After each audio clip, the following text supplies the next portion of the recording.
name is Adindu Uzoma. I'm the CEO of JenytaMarket.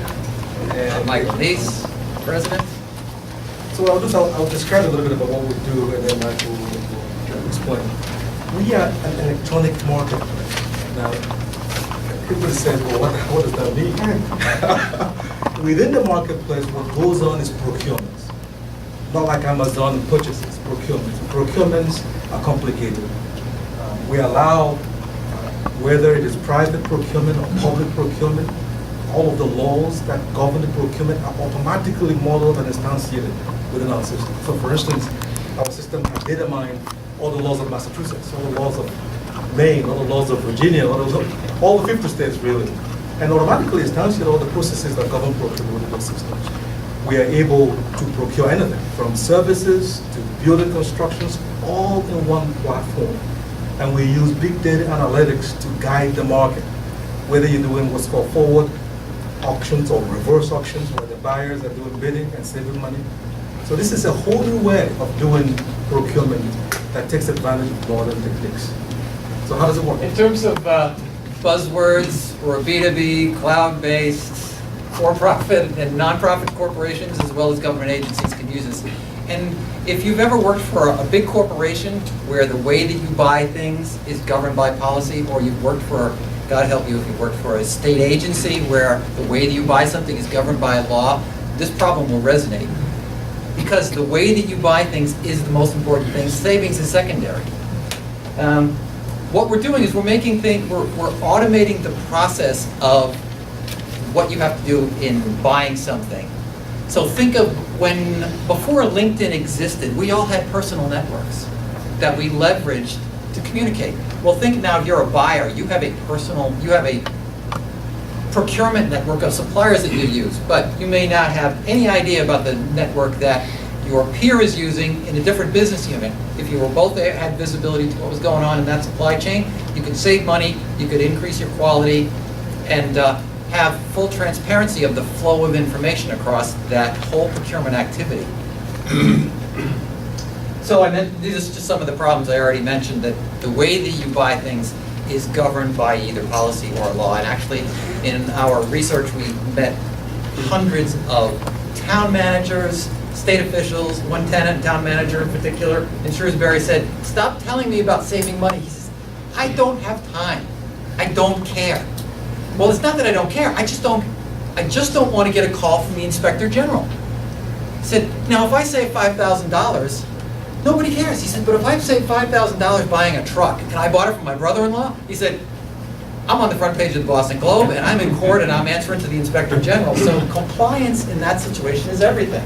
So I'll let you, this is a screenshot of what the interface looks like. And part of the e-market idea that we're bringing in is that interfaces are built to comply with the law. So for instance, our hands are tied in the way these things look. This look is what's called Federal 508 compliance. The blind can read our software using what's called Bobby readers. And the instantiation of how this looks is automatic by our market. So once you get into the market and you define what kind of business you are in, are you private or public, what are your rules, who are your supply chains, etc., you push a button and we'll give you a fully defined procurement system that integrates with your back-end system, that integrates with the supply chain, and guarantees compliance. In fact, we also have ways of testing that compliance so that no protests come along. So that's what the process steps looks like. Everything is organized like dashboards. We make it so that the Bobby readers for the blind can actually read this appropriately, the right way. Yeah. If any of you want to see, now what most companies do is they give you this great value proposition and they put up case studies, but they don't actually let you see it. Dave over here just said, "Hey, give us a try." And so what we've done is the same thing. We've put videos that you can actually see. If you want to start a procurement process, here's how it works, and we'll walk you right through it. And we've got 15 or 16 demos like that that'll show you exactly how it works. We got 1 minute left. This is what did. So this particular thing shows you all the different types of procurement you might do if you were in the state of Massachusetts, you were a buyer. So start a process, you just click. Now it starts sending out tasks and coordinating everybody involved. This just happens to be a report on the orders and how much did you save. This is another report. This is another report. These are all in real time. Okay. So any questions? Any questions? Yes, sir. So the state of Massachusetts, for example, has requirements on, 5%, say, women-owned businesses, 5% of, small, not small, Minority-owned businesses. Minority-owned businesses.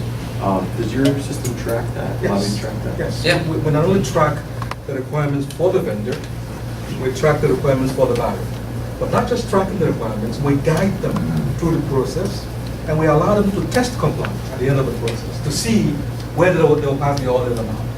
So all of those requirements from DCAM certifications to depositing 5% of the bids to managing all of the documentation associated with the flow itself, everything that is required to run procurement in Massachusetts can be done. And we're the only one in the country. Forget about SAP, Ariba, or IBM. They can't do public procurement the way we do it.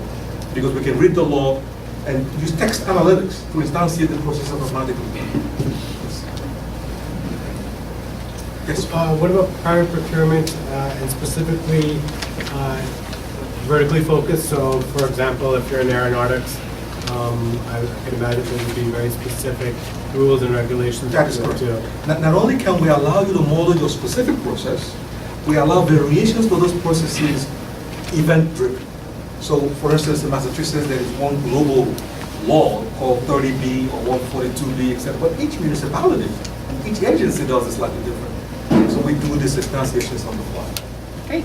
And when you have specific industries, you have industry standards and within, say, aerospace, you might have a very targeted supply chain, but using our system, you can actually leverage, you can understand the suppliers from your competitors who may have suppliers that you didn't even know of, but now you have transparency with that.